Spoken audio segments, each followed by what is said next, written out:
মুখ্যমন্ত্ৰী মহোদয়ে এটা ভাল খবৰ দিছে। তো নিৰ্বাচনৰ পূৰ্বতেও সেইখিনি মন্তব্য কৰিছিলে অৰুণোদয় আঁচনি বিষয়ৰ ওপৰত।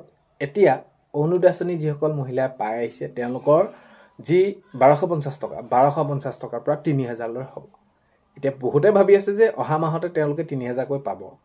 তো কেতিয়া কিমানকৈ বৃদ্ধি হ'ব, যে কি ক'লে প্ৰকৃততে মাননীয় মুখ্যমন্ত্ৰী মহোদয়, আৰু বিশেষকৈ অহা কাইলৈ আপোনালোকৰ একাউণ্টত টকা সোমাবনে যিসকল মহিলাই অৰুণোদয় আঁচনি পায়? কেতিয়ালৈ দিব? সম্ভাৱনা আছেনে কাইলৈ সোমোৱা? কিয় সম্ভাৱনা আছে বুলি কৈছোঁ, বা পাবনে নাপায়, সকলোখিনি আজিৰ এই ভিডিঅ'ৰ জৰিয়তে আপোনালোকক জনাবলৈ গৈ আছোঁ।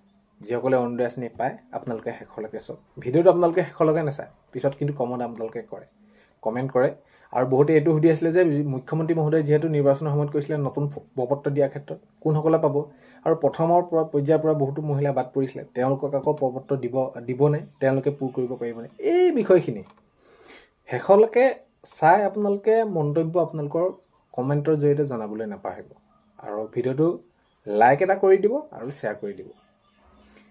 এতিয়া 3000 টকা প্ৰসংগটো আহোঁ, যে আপোনালোকে অহা কাইলৈ টকা সোমাব নোসোমাব সেইখিনি কোৱাৰ আগতে এই 3000 টকাটো আপোনালোকে এই চৰকাৰ গঠন হোৱাৰ পাছৰ পৰাই পাব নেকি? মুখ্যমন্ত্ৰী মহোদয়ে এইটো কৈছে যে যি 1250 টকা আছে 1250 টকাৰ পৰা পৰ্যায়ক্ৰমে মানে 3000 টকা পৰ্যন্তলৈকে হ'বগৈ বৃদ্ধি। কেতিয়া হ'ব সেইটো কোনো ধৰণৰ এতিয়ালৈকে নিৰ্দিষ্ট সময় কথা কোৱা নাই। আপোনালোকক কি হ'ব, পৰ্যায়ক্ৰমে হ'বগৈ। এতিয়া 1250 টকা আছে, চৰকাৰ গঠন হ'ব, আপোনালোকে গম পায় 12 মে'ত প্ৰধানমন্ত্ৰী ডাঙৰীয়া উপস্থিত থাকিব, অসমৰ জনসাধাৰণ 1 লাখতকৈ অধিক উপস্থিত থাকিব, শপত গ্ৰহণ হ'ব। আৰু সেই হেতুকে আপোনালোকেতো গমেই পাইছে সেইখিনি সকলো প্ৰস্তুতি চলাই আছে। এতিয়া আপোনালোকৰ এই যি প্ৰসংগটো 3000লৈ বৃদ্ধি কৰাৰ কথা কৈছে সেইটো ক্ৰমান্বয়ে বৃদ্ধি হ'ব, পৰ্যায়ক্ৰমেহে বৃদ্ধি হ'ব। এতিয়া আপোনালোকে যদি অহা কাইলৈ বা ইয়াৰ পিছত কেতিয়া কি কেনেদৰে হয় সেইখিনিতো কমেই, যেতিয়া নেকি পাব আপোনালোকে 3000 টকাকৈ নাপায়, সেইটো আপোনালোকে মনত ৰাখিব। সেইটো আপোনালোকৰ ভুল ধাৰণা, বা যদি কোনোবা আপোনালোকক ভিডিঅ' কৈছে যে 3000 টকা এই নেক্সট মাহৰ পৰাই আপোনালোকে পাব, সেইটো ভুল। এতিয়া নেক্সট প্ৰসংগটো আহিছোঁ যে আপোনালোকৰ যিসকল প্ৰথম অৱস্থাত অৰুণোদয় পাই আছিলে, পিছত তেওঁলোকৰ নাম বাদ পৰিলে, যিসকলে তেওঁলোকে কিন্তু পাবলগীয়া সেইসকল মহিলাই নতুনকৈ যদি প্ৰপত্ৰ দিয়ে পাবনে নাপায়। এতিয়া মুখ্যমন্ত্ৰী মহোদয়ে যিহেতু কৈছে যিমানখিনি মহিলাই অৰুণোদয় পাই আছে তাৰ আমি যদি চাওঁ তেনেহ'লে আৰু 10% মহিলা আছে। এতিয়া ধৰি লওক 90% মহিলাই পাইছে আৰু 10% মহিলা আছেগৈ পাবলৈ, তাতকৈ বেছিও হয়তো থাকিব পাৰে সেইখিনি ক্ষেত্ৰত। এতিয়া যিসকল মহিলাৰ বাবে নতুনকৈ প্ৰপত্ৰ দিব, তো এনেকুৱা নহয় যেন পূৰ্বতে মহিলাসকলে পাইছিলে নামটো কাটি দিলে এতিয়া নাই পোৱা, তেওঁলোকৰ একাউণ্টত বহুতো মহিলা নাই পোৱা, কিন্তু 9000 টকা তেওঁলোকে বহুতে মহিলাই নাপালে। এতিয়া সেইসকল মহিলাই নাপাব নেকি? সেইসকল মহিলাও প্ৰপত্ৰ পাব যদি তেওঁলোকে পাবলগীয়া। বিশেষকৈ আপোনালোকে কথাটো গম পাইছে, আপোনালোকে যদি পাবলগীয়া মানে আপোনালোকে পাবলগীয়া কাৰণে আপোনালোকে পাইছিলে। তো সেইবাবে কৈছোঁ যে নতুনকৈ যিসকল মহিলাৰ বাবে প্ৰপত্ৰ আহিব, আপোনালোকে প্ৰথম পৰ্যায়ৰ পৰা পোৱা মহিলাসকলে আপোনালোকে প্ৰপত্ৰ পাব।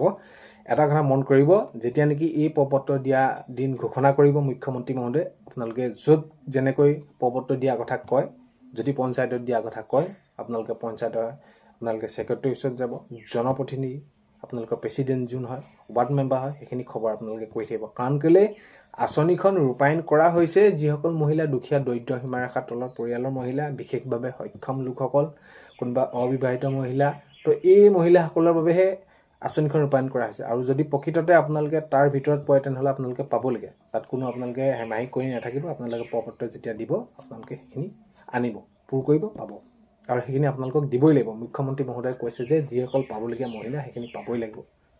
তো সেইখিনি আপোনালোকে কথাটো বুজিলে। এই প্ৰপত্ৰ কেতিয়ালৈ দিব সেইটো কোনো ধৰণৰ নিৰ্দিষ্ট তাৰিখ ঘোষণা কৰা নাই মানে এই বিষয়টো কৈছেহে। কিয়নো আপোনালোকে জানে চৰকাৰ গঠন হ'ব, গঠন হোৱাৰ পাছৰ পৰ্যায়তো একে ৰাতিৰ ভিতৰতে বা একেদিনাখনি হিমন্ত বিশ্ব শৰ্মা ডাঙৰীয়া হ'ল বুলি বা মুখ্যমন্ত্ৰী পদত সেইখিনি শপত গ্ৰহণ কৰিলে বুলিতো কামখিনি নকৰে, পৰ্যায়ক্ৰমে সেই কিছুমান কাম কৰি যাব। তো কথাটো হ'ল কি, এই যি 12 তাৰিখে শপত গ্ৰহণ কৰিব তাৰ পিছৰ পৰ্যায়ৰ পৰা সকলোখিনি কাম আৰম্ভ কৰিবলৈ চেষ্টা কৰিব বা কৰি যাম বুলি মুখ্যমন্ত্ৰী মহোদয়ে জনাইছে। যে কৈছে এই 5 বছৰটো আমাৰ বাবে কৰ্মৰ দিন, কাম কৰাৰ দিন। আমি এইখিনি ৰাইজক যি প্ৰতিশ্ৰুতি দিছিলোঁ সেই কামখিনি আমি সম্পূৰ্ণ কৰিব লাগিব। যিহেতু আমাক যেনেদৰে এইবাৰ যি তেওঁলোকে হিয়া উজাৰি বা তেওঁলোকে যিখিনি অভূতপূৰ্ব আমাক মৰম দিলে, সেইখিনি আমাৰ যি ফলাফল হ'ল সেইখিনিতো আমি পূৰ কৰিব লাগিব।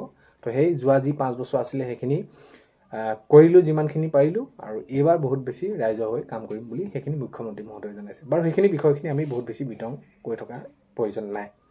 এতিয়া অহা 10 তাৰিখে আপোনালোকে পাবনে নাপায় অহা 10 তাৰিখৰ ক্ষেত্ৰত যদি আপোনালোকে চাই তেনেহ'লে অৰুণোদয় আঁচনিৰ টকা পাবনে নাপাব সেইটো আপোনালোকৰ কিহৰ ওপৰত নিৰ্ভৰ কৰিব এতিয়া যিহেতু 10 তাৰিখটো পাৰ হৈ যোৱা পাছতহে মন্ত্ৰীসভা শপত গ্ৰহণ হ'ব বা মাননীয় মুখ্যমন্ত্ৰী মহোদয়ৰ ৰূপে সেইখিনি হিমন্ত বিশ্ব শৰ্মা ডাঙৰীয়াই শপত গ্ৰহণ কৰিব তেনেহ'লে আপোনালোকে ধৰি লওক যিদৰে আপোনালোকৰ এই যে বিহু সময়ত বা এপ্ৰিললৈকে আপোনালোকক একেলগে 9,000 টকাটো দিলে হয় 10 তাৰিখে সময়টো থাকে কিন্তু কথাটো হ'ল কি চৰকাৰটো নতুনকৈ গঠন কৰিবহে তো আপোনালোকৰ কি হ'ব তেতিয়া মে' জুন তাত আপোনালোকে একেলগে নেক্সট মাহত আপোনালোকে পোৱাৰ সম্ভাৱনা আছে বা আপোনালোকে সেইখিনি পাব সেইখিনি আগন্তুক সময়ত এই চৰকাৰ গঠন হোৱাৰ পাছতহে আপোনালোকে গম পাব কি হ'ব কি নহ'ব কিন্তু এই যে আপোনালোকৰ অহা 10 তাৰিখে আপোনালোকৰ পোৱাৰ সম্ভাৱনাটো বহুত বেছি কম এই কাৰণে যিহেতু 12 তাৰিখেহে সেইখিনি চৰকাৰৰ শপত গ্ৰহণ হ'ব তো দেখা যাওক যি নহয় যি হওক তো এতিয়া আপোনালোকৰ কথাটো হ'ল কি যিসকল মহিলাই 9,000 টকা পাইছিলে সেইসকল মহিলাই পাব তাত কোনো কাটকুট নাই সেইসকলে পাব আগন্তুক সময়ত প্ৰৱৰ্তন ওলালে আপোনালোকক কম